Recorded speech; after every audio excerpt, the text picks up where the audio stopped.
ونصلی علی رسولہ الکریم اما بعد فاعوذ باللہ من الشیطان الرجیم بسم اللہ الرحمن الرحیم۔ اسلام کا پہلا غزوہ حضور صلی اللہ علیہ وسلم نے جب کفار کو بدر کے میدان میں شکست دی، ان کے 70 افراد مارے گئے، بڑے بڑے سردار مارے گئے، ابو جہل جیسے سردار مارے گئے اور ان کے 70 آدمی قید ہوئے، تو کفار جب اس جنگ سے ہار کر واپس گئے مکہ مکرمہ میں تو ان کو چین و سکون نہیں آتا تھا، ہر وقت اسی غم میں مبتلا رہتے کہ ہم مسلمانوں سے رسول اللہ صلی اللہ علیہ وسلم سے نعوذ باللہ بدلہ لیں گے۔ تو 3 ہجری میں انہوں نے تیاری شروع کی حضور صلی اللہ علیہ وسلم اور صحابہ کرام رضوان اللہ تعالی علیہم اجمعین سے بدلہ لینے کے لیے۔ کفار نے تیاری میں اپنے ساتھ قریش نے اور قبیلوں کی بھی دعوت دی، آؤ ہمارے ساتھ چلو۔ قریش کا جو قافلہ شام سے تجارت کرتا تھا، انہوں نے اس قافلے سے اپیل کی کہ آپ کے پاس جو مال و اسباب ہے وہ ہمیں دیں تاکہ ہم جنگ کی تیاری کریں۔ غرض یہ کہ انہوں نے پوری طرح جنگ کے لیے تیاری شروع کر دی۔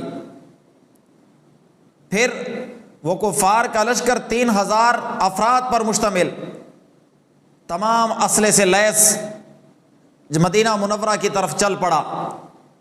اب یہ پہلی جنگ تھی کہ جب کفار نے، قریش مکہ نے اپنے ساتھ عورتوں کو بھی لیا ہوا تھا، عورتیں ان کو جوش دلا رہی تھیں۔ حضرت ابو سفیان رضی اللہ تعالی عنہ جو اس وقت تک مسلمان نہیں ہوئے تھے، وہ ان کی کمانڈ کر رہے تھے، اور ان کی بیوی ہندہ رضی اللہ تعالی عنہا جو اس وقت مسلمان نہیں تھی، وہ لشکر کو جوش دلا رہی تھی۔ وہ کہہ رہی تھی کہ اگر آپ نے مقابلہ جیت لیا، اگر آپ جیت کر آئے تو ہم آپ کے لیے نرم بستر بچھائیں گے اور آپ کو گلے لگائیں گے، ورنہ اگر آپ بھاگ کر آئے، ہار کر آئے تو ہمارے پاس مت آنا۔ تو یہ کفار کا لشکر جب جبل احد کے قریب پہنچا، ادھر حضور صلی اللہ علیہ وسلم کو اطلاع ملی، تو حضور صلی اللہ علیہ وسلم نے صحابہ کرام رضوان اللہ تعالی علیہم اجمعین کو مشورے کے لیے جمع فرمایا۔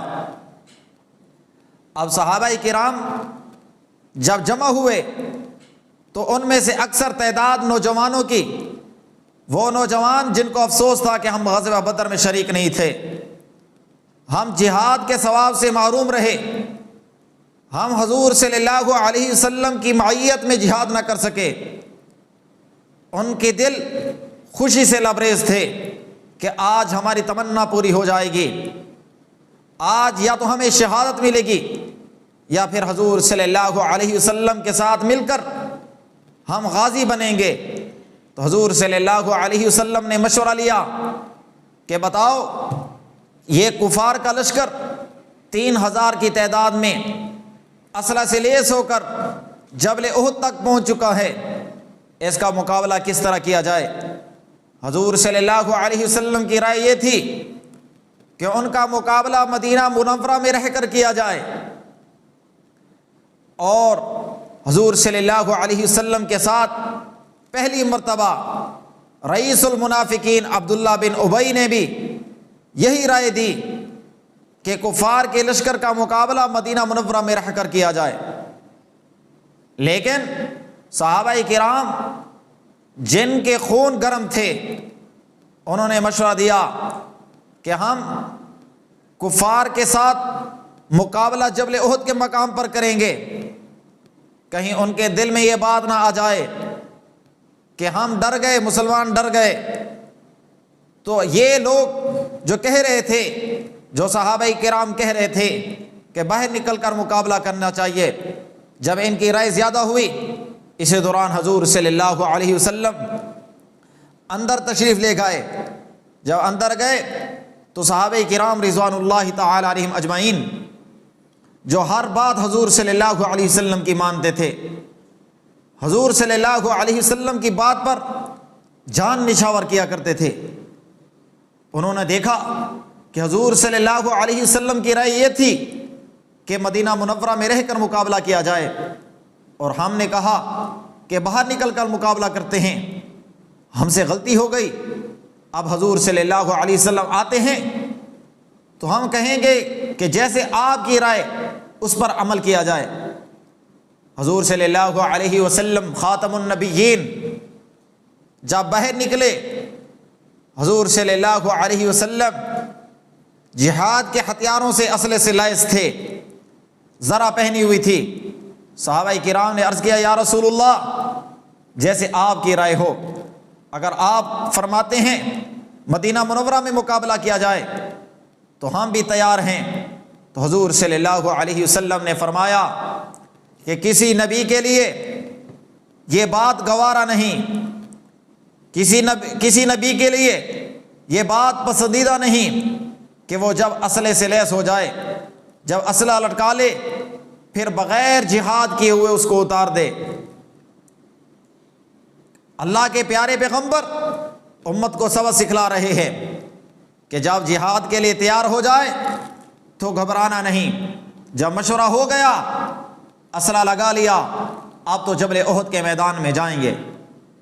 قربان جاؤں حضور صلی اللہ علیہ وسلم کی دلیری پر۔ حضور صلی اللہ علیہ وسلم 1000 ساتھیوں کا لشکر لے کر نکلے، ابھی راستے میں جا رہے ہیں۔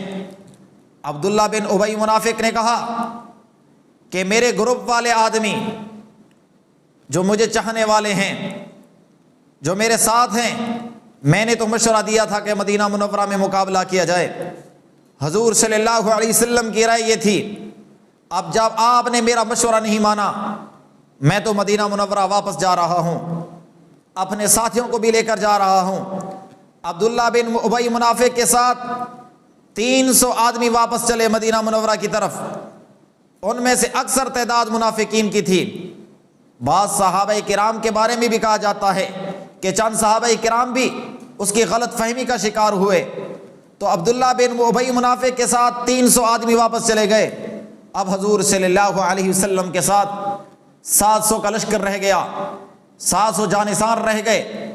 قربان جاؤں حضور صلی اللہ علیہ وسلم جس طرح خاتم النبیین ہے، جیسے امام الانبیاء ہے، اسی طرح اگر حضور صلی اللہ علیہ وسلم کو تدریس کے میدان میں دیکھا جائے تو حضور صلی اللہ علیہ وسلم جیسا کوئی مدرس نہیں کہ حضور صلی اللہ علیہ وسلم نے کیسی جماعت تیار کی، صحابہ کرام رضوان اللہ تعالی علیہم اجمعین کی، جہالت کے اندھیروں سے نکال کر ان کی تربیت فرمائی۔ پھر حضور صلی اللہ علیہ وسلم کے اخلاق کریمہ کو دیکھا جائے، حضور صلی اللہ علیہ وسلم کے اخلاق جیسا کسی کا اخلاق نہیں، حضور صلی اللہ علیہ وسلم کی پاکیزگی جیسے کسی کی پاکیزگی نہیں۔ پھر اگر میدان جہاد میں دیکھا جائے تو غیروں نے بھی، دشمنوں نے بھی اس بات کو تسلیم کیا کہ حضور صلی اللہ علیہ وسلم نے جس طرح میدان کے جہاد میں صحابہ کرام کی تربیت کی، لشکر کی ترتیب کی، ایسی کسی نے تربیت نہیں کی۔ لائف آف محمد کا مصنف جو عیسائی ہے وہ لکھتا ہے کہ پہلی مرتبہ حضور صلی اللہ علیہ وسلم نے صفوں کو ترتیب دیا۔ حضور صلی اللہ علیہ وسلم کے صفوں کے ترتیب دینے سے پہلے کفار اچانک ہی دعویٰ بول دیا کرتے تھے، لیکن پہلی مرتبہ حضور صلی اللہ علیہ وسلم نے جنگ کی چال، جنگ کی تربیت، جنگ کی مشق صحابہ کرام کو سکھائی۔ حضور صلی اللہ علیہ وسلم نے صحابہ کرام میں سے مصعب بن عمیر رضی اللہ تعالی عنہ کو جھنڈا دیا، جھنڈا حضرت مصعب بن عمیر رضی اللہ تعالی عنہ کو دیا۔ پھر حضرت زبیر رضی اللہ تعالی عنہ کو رسالہ کا افسر بنایا، اور حضرت امیر حمزہ رضی اللہ تعالی عنہ کو جو بغیر ذرا پوش تھے ان کا کمانڈر بنایا۔ اور حضور صلی اللہ علیہ وسلم نے یوں صفوں کو ترتیب دیا کہ دائیں بائیں صحابہ کرام، آگے بھی ایک جماعت، پیچھے جبل احد ہے۔ جبل احد میں ایک رستہ تھا، ایک درہ نما رستہ تھا۔ حضور صلی اللہ علیہ وسلم نے وہاں عبداللہ بن جبیر رضی اللہ تعالی عنہ کو 50 ساتھیوں کے سمیت بٹھایا کہ آپ پیچھے سے ہماری حفاظت کرنا، آپ اس درے پر بیٹھا رہنا۔ تیر اندازوں کی ایک جماعت ان کو دی 50 آدمیوں کی۔ پھر حضور صلی اللہ علیہ وسلم نے تلقین کی کہ یہاں کچھ بھی ہو جائے میدان جہاد میں، آپ نے اپنی جگہ نہیں چھوڑنی۔ اب حضور صلی اللہ علیہ وسلم نے انہیں تلقین کی کہ آپ نے اپنی جگہ نہیں چھوڑنی۔ اب شروع میں جب مسلمانوں نے کفار پر حملہ کیا تو اللہ تبارک و تعالی نے مسلمانوں کو فتح نصیب فرمائی۔ اب کفار بھاگے، مسلمانوں نے ان کا تعاقب کیا۔ تعاقب کرنے کے بعد مسلمان پلٹے، مال غنیمت اکٹھا کرنے لگے۔ اب درے پر موجود جو صحابہ کرام رضوان اللہ تعالی علیہم اجمعین تھے، انہوں نے بھی دیکھا کہ اب میدان جہاد خالی ہو چکا، کفار بھاگ چکے، صحابہ کرام رضوان اللہ تعالی علیہم اجمعین مال غنیمت جمع فرما رہے ہیں۔ تو ان میں سے کچھ صحابہ کرام نے فرمایا کہ اب تو جہاد ختم ہو گیا، اب تو جنگ ختم ہو گئی، اب ہمیں چلنا چاہیے۔ صحابہ کرام رضوان اللہ تعالی علیہم اجمعین کے ساتھ مال غنیمت جمع کرنا چاہیے۔ ان کے جو امیر تھے حضرت عبداللہ بن جبیر رضی اللہ تعالی عنہ، انہوں نے کہا نہیں، حضور صلی اللہ علیہ وسلم نے روکا تھا کہ کچھ بھی ہو جائے آپ نے اپنی جگہ نہیں چھوڑنی۔ اب صحابہ کرام کے درمیان اجتہادی اختلاف ہو گیا۔ کچھ صحابہ کرام کہنے لگے وہ وقتی حکم تھا کہ جب تک جنگ کا فیصلہ نہ ہو جائے، تو اب فیصلہ ہو چکا، اللہ نے مسلمانوں کو فتح نصیب فرما دی۔ تو کچھ ساتھی چلے گئے۔ اب صحابہ کرام جو درے پر موجود تھے عبداللہ بن جبیر رضی اللہ تعالیٰ عنہ کے ساتھ، وہ چند صحابہ کرام رہ گئے۔ اب خالد بن ولید رضی اللہ تعالیٰ عنہ جو اس وقت تک مسلمان نہیں ہوئے تھے، وہ رسالے کی کمانڈ کر رہے تھے قریش کی طرف سے۔ انہوں نے جبل احد کے پیچھے سے حملہ کیا، دیکھا کہ درے پر تھوڑے سے آدمی موجود ہیں، صحابہ کرام کی تعداد کم ہے، انہوں نے مقابلہ شروع کر دیا۔ انہوں صحابہ کرام مقابلہ کرتے ہوئے حضرت عبداللہ بن جبیر رضی اللہ تعالیٰ عنہ، دیگر صحابہ کرام مقابلہ کرتے ہوئے شہید ہوتے رہے۔ پھر کفار کا لشکر حملہ کرتے ہوئے آگے بڑھا، ادھر سے جو کفار بھاگ گئے تھے وہ بھی واپس پلٹے۔ تو انہوں نے صحابہ کرام رضوان اللہ تعالی علیہم اجمعین پر ایسا حملہ کیا کہ بعض صحابہ کرام وہ میدان چھوڑ کر چلنے لگے، ان کو سمجھ نہ آنے لگی۔ حضور صلی اللہ علیہ وسلم کے ساتھ اس وقت چند صحابہ کرام رہ گئے۔ وہ کیا منظر بتاؤں، وہ کیا منظر آپ کو صحابہ کی قربانی کا بتاؤں کہ حضور صلی اللہ علیہ وسلم کے دفاع کے لیے وہ صحابہ کرام ڈٹ گئے۔ حضرت ابو دجانہ رضی اللہ تعالی عنہ کا منظر دیکھو، حضرت طلحہ رضی اللہ تعالی عنہ کا منظر دیکھو۔ اب حضور صلی اللہ علیہ وسلم کے بارے میں ایک بات یہ پھیلی کہ حضور صلی اللہ علیہ وسلم دنیا سے رخصت ہو چکے، شہید ہو چکے۔ صحابہ کرام کے اندر کوہرام مچ گیا، صحابہ کرام کو سمجھ نہیں آ رہی تھی کیسا مقابلہ کریں۔ پھر کچھ اطلاع ملی کہ حضور صلی اللہ علیہ وسلم زندہ اور سلامت ہیں۔ صحابہ کرام حضور صلی اللہ علیہ وسلم کی طرف چل پڑے، حضور صلی اللہ علیہ وسلم کے قریب جمع ہوئے۔ کیا ایک ایک صحابی کا تذکرہ کروں، کیا میدان انہوں نے سجایا حضور صلی اللہ علیہ وسلم پر۔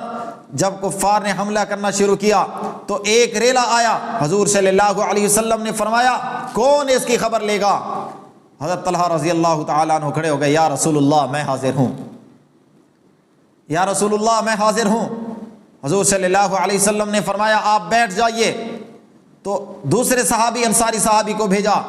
اس طرح کئی مرتبہ حضور صلی اللہ علیہ وسلم نے کہا، ہر مرتبہ حضرت طلحہ رضی اللہ تعالیٰ عنہ کھڑے ہو جاتے کہ میں مقابلہ کرنے والا ہوں۔